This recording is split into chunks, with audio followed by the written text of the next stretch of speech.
loved the sound of the waves calling to her through her window. She dreamt every night of the mysteries that lay beneath. Her father was a fisherman. Each day he went out to sea, and each night Merrin waited at the rocky cliff edge, holding up a candle to guide him safely home. The two of them were poor. Their roof was leaky, and they sometimes went hungry. But as long as they had each other, Merrin knew they would be okay. At night, her father sang her songs about his great adventures. He sang of giant leviathan serpents, haunted caves, and a lost city of gold beneath the sea.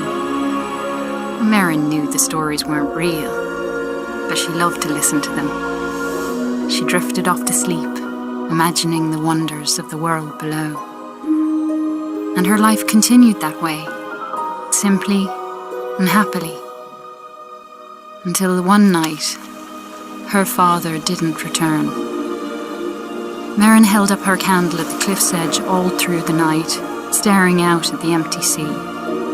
She shivered in the cold wind as she watched for him all the next day. Her eyes welled with tears as night fell again and there was still no sign of her father. At last, she collapsed into sleep. In her dreams, she saw him, trapped deep beneath the sea, calling to her for help. She awoke with a jolt. A desperate and dangerous plan was already forming in her head. She took scraps of metal and wood her father had caught in his nets and pieced them together. She hammered and bolted, she measured and sawed, and before the sun had set, she had built a tiny, rickety submarine. With trembling hands, she squeezed inside and dove down beneath the waves to search for her father.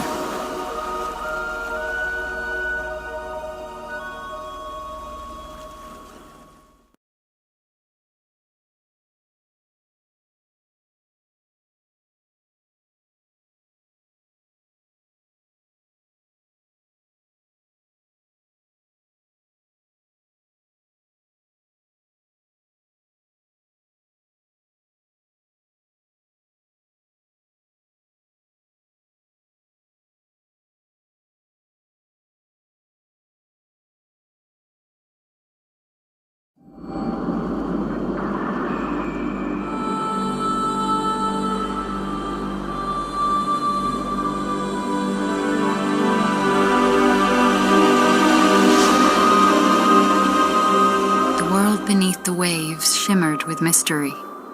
Glow-kelp bulbs lit up around her as she passed by. Merrin spotted some odd-looking old coins. Maybe her father would know where they were from.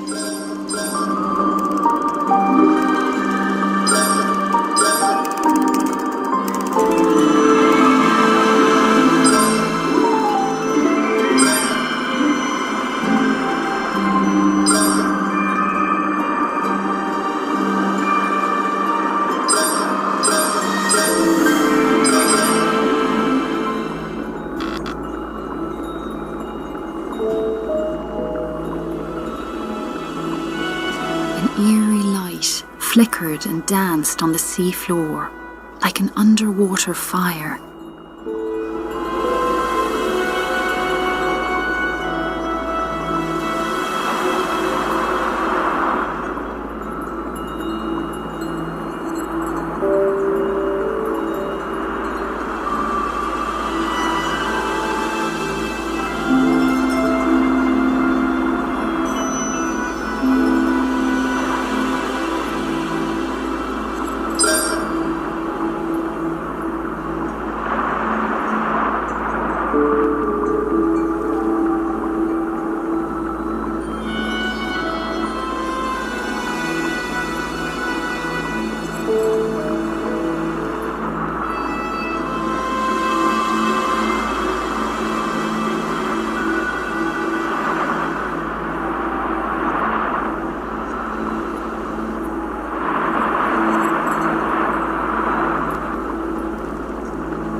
horse, made of clockwork gears, darted out of the way as Merrin approached.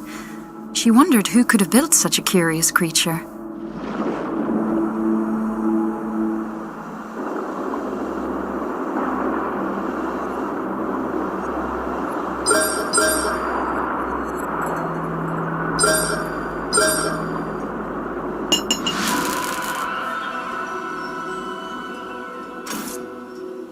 Merrin approached a glowing scrap of metal and pulled it inside.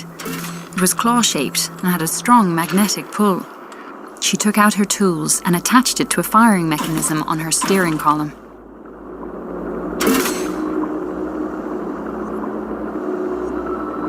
Merrin spotted shock nettles ahead of her. She had to be cautious, as the hostile creatures would attack her on sight.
Father once told her about a mysterious, living energy called Tyne. Could that have been a Tyne wellspring? A sleeping guardian blocked Merrin's path. She knew it all too well from her father's stories, and she knew it must never be woken.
According to her father, the Guardians had been built by ancient undersea explorers called the Fomori.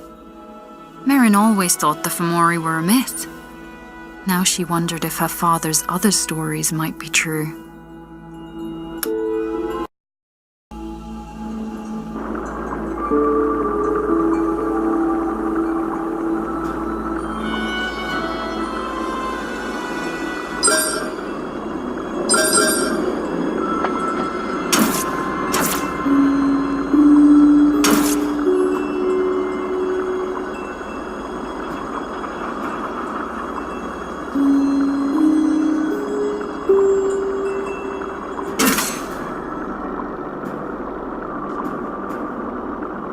The old statue reminded her of her father's lullabies about the brave and beautiful Merrows.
she sketched the terrain on a sheet of cartography paper. Her father had taught her that those who make maps are never lost.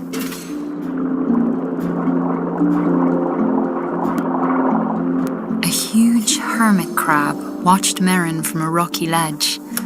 On his back, he carried a vast array of odd-looking treasures. The crab seemed to like shiny objects. Maybe he would be willing to make a trade.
The powerful current was too strong to cross.